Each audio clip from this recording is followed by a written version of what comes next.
Welcome back. It's Friday, February 10th in the NBA. My three favorite picks are on the way. Let's recap yesterday, though. A 1-1 day, losing a little bit of juice. The Greek Freak, he does this job. We never doubted him. DeAndre Ayton, don't even know what to do there. He scores, hits over in points, scores 23. Problem is he grabs 2 rebounds, his fewest on the year. It's just comical at this point. We just got to shrug it off and move on. It's time to dial in, start cooking these sports books. If you are new, I welcome to the channel. I know the picks haven't been great over the past couple days. We've just been treading water, going 1-1, 1-2, 2-2.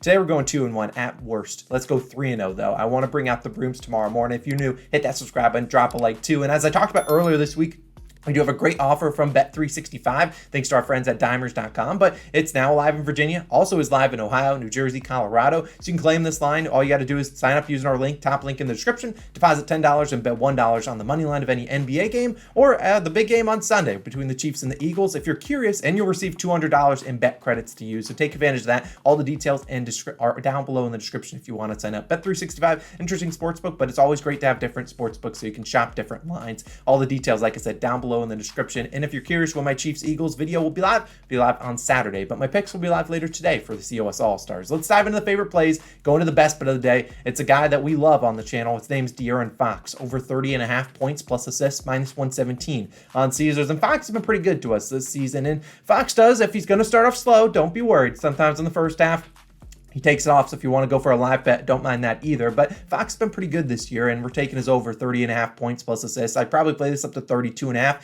As I record this, PrizePicks has his points line at 23.5. I like that a little bit more than his points plus assists, but I imagine his points line will be 24.5, 25.5 probably by tip-off. And let's talk about him, though, as he missed a couple games due to personal reasons. His wife, I think they got married back in January or earlier this year. Yeah, they had their first baby, or maybe it was last year. So that was cool to see. He missed a couple games, but he returned and had 24 points plus assists in a blowout, and then 42 points plus assists for Houston, both of those games. And he's been pretty good as of late over the last 5 games, 24, 35, 36, 41, and 42 points plus assists. But doing a really good job in the assist department. Now, normally I would just say points for Fox because I'm like, I don't want to count on him to get assists, but over the last 3 games he's played in, he's averaged 14.3 assist chances, getting 9, 10 assists in a couple of those games. So that's why I'm kind of going towards that points plus assist line, and hopefully he can give us some great success, just like our last points plus assist line we took from Mr. Jordan Poole, our best bet of the day on Wednesday.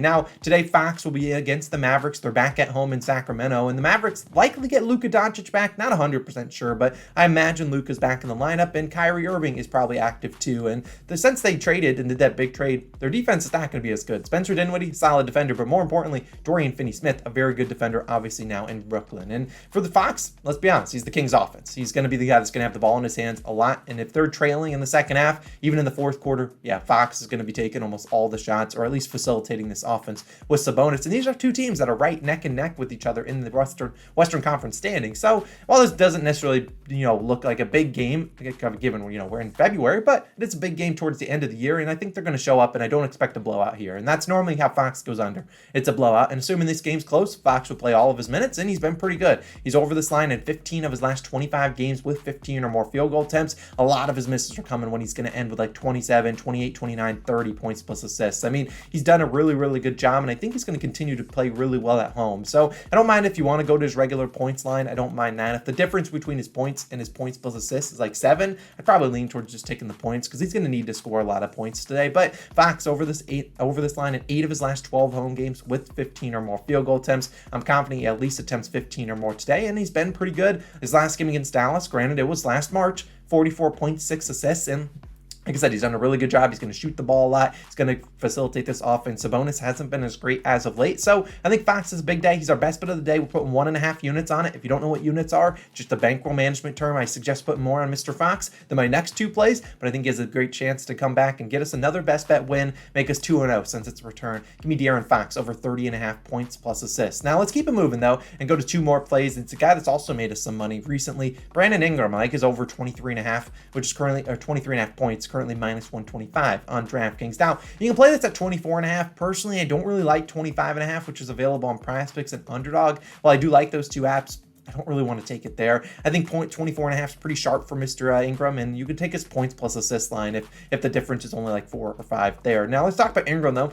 Last 3 games, very good. 30 or 20, 26, 35, and 30 points. Easily hitting the over in all 3 of those games. And while on the paper, this is a tough matchup against the Cavaliers, there's the way you beat the Cavaliers is not through scoring in the paint. This is a team that gives up the 3rd fewest points per game in the paint. You beat them in the pull-up and mid-range game, and that's Ingram's strength. That's what he does. He hasn't made like a 3-pointer in 2 or 3 straight games. He's just going to go, and he can lay the ball in at the rim, and he's tall enough and lanky enough to kind of score over Jared Allen and Evan Mobley, but normally he's pulling up, hitting down mid-range shots, and I think he's going to get that too. And you look, Ingram, he's shooting the ball. That's not something we're afraid of with him. 18 plus field goal attempts, 3 straight games, 5 plus free throw attempts in all 6 games since his return. So he's going to be aggressive, get to the free throw line, knock down shots there where he shoots probably like 85%. And also he's going to shoot the ball, which is all you can ask for. And like I said, I don't expect the guys like Jonas Valanciunas, who had a good game versus the Cavaliers in January. Don't expect him to have a big day. Larry Nance Jr. playing good off the bench. Don't expect them to give a lot of points. It's going to be a lot of McCollum and Ingram's played pretty well against the Cavaliers, 24, 29, 28, and 27 points in his last 4 versus Cleveland. Granted, all those came in 2020 or 2021, so this team's obviously changed. But you look at guys that have shot the ball versus Cleveland, they've scored.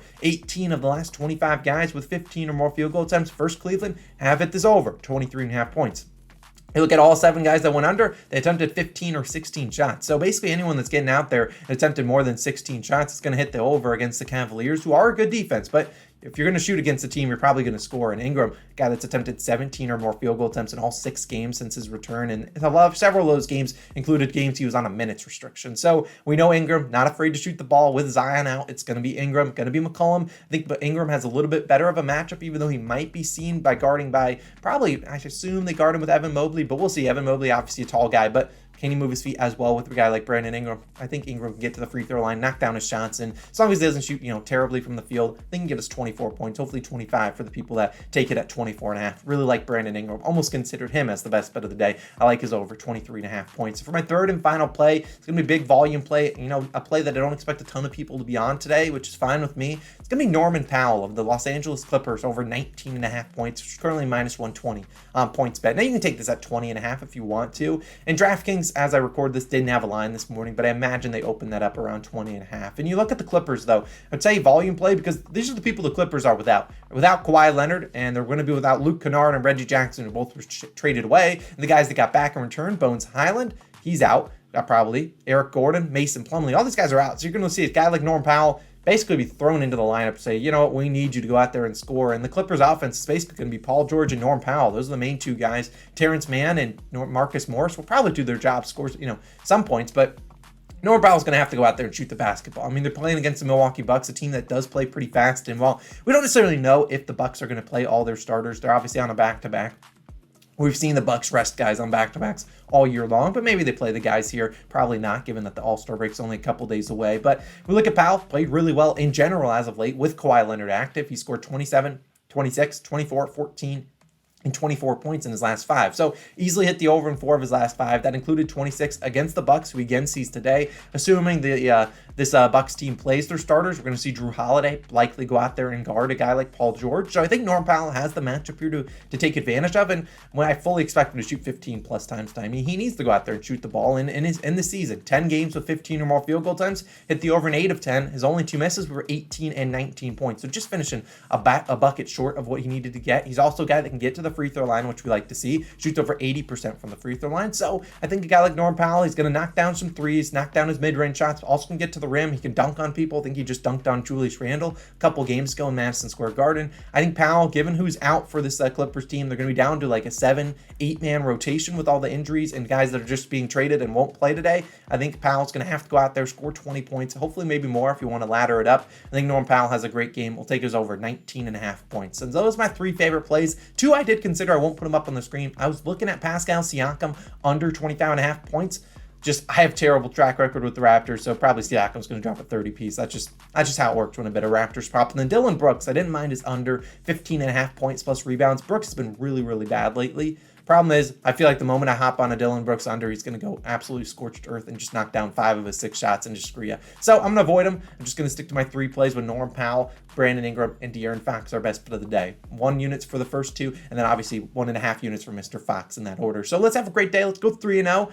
we are due a great day, do some good luck our way. And as a reminder, we have that great offer for Bet365, which is available in Virginia, Ohio, New Jersey, and Colorado. You sign up using the link down below in the description, deposit $10 or more, and you bet just $1 on the money line of any NBA game tonight or the Chiefs-Eagles game on Sunday. You'll receive $200 worth of bet credit. So take advantage of it. All the details are down below in the description. Have a great Friday. See you guys back in tomorrow, Saturday morning. Let's have a great day. I'll see you guys then. Peace out.